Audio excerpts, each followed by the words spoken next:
Ireland, off and on for a little better than 30 years.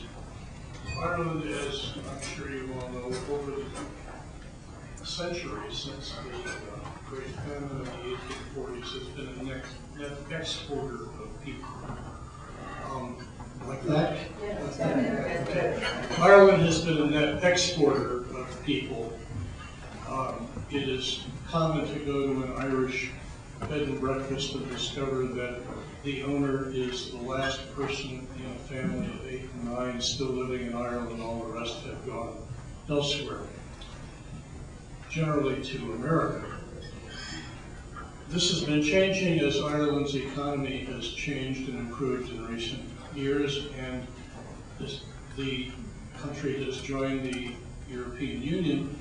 And when we were there last year, we took a bus from Limerick down to the Dingle Peninsula, and 2 African young men got on. One was a new person who had just gotten off the plane at Shannon Airport. The other one was someone he knew who was greeting him. This is something new in Ireland. And I was reminded of that a few weeks ago when we saw a photograph in the Washington Post of a school that has been set up in Ireland for immigrants because they are coming from places that do not have a Catholic background, and therefore they have not, their kids have not been baptized as Catholic, therefore cannot go to Catholic schools. And so an organization in Dublin, or just outside Dublin actually, has set up a special school for immigrant children. There was a wonderful photograph of parents and kids standing there waiting for the bus, and every single one of these parents and kids was black. And I looked at that and I said, "This is Ireland?" What? Black Irish.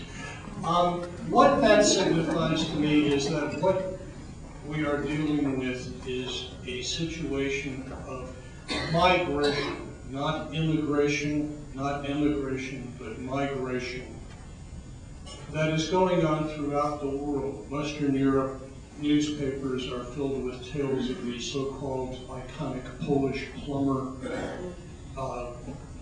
Turks are in Germany, have been in Germany, but are coming in increasing numbers. People are moving north, people are moving south, people are moving east, people are moving west.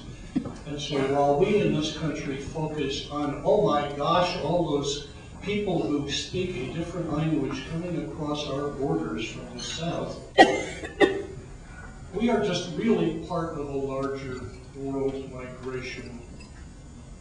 I was going to say problem, but I don't think problem is the right word. Let's just say a world situation. So this panel of 3 former ICWA fellows is going to look at this situation from different perspectives. Joel Millman, who is a reporter for the Wall Street Journal and has covered immigration issues for quite some time, was an ICWA fellow in El Salvador, opened the journal's Mexico City Bureau, and has been focusing recently on other global migration issues, Venezuelans in Alberta, Haitians in French Guiana, and so on.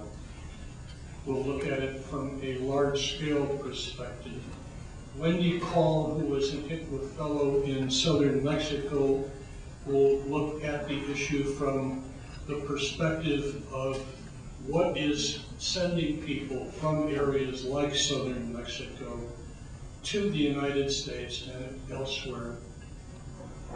And Pramila Jayapal, who is an ICWA fellow in India and is the founder and director of HateFreeZone.org, which is a civil liberties and immigration rights organization. We'll look at American immigration policy and what impact these issues are having on us in this country.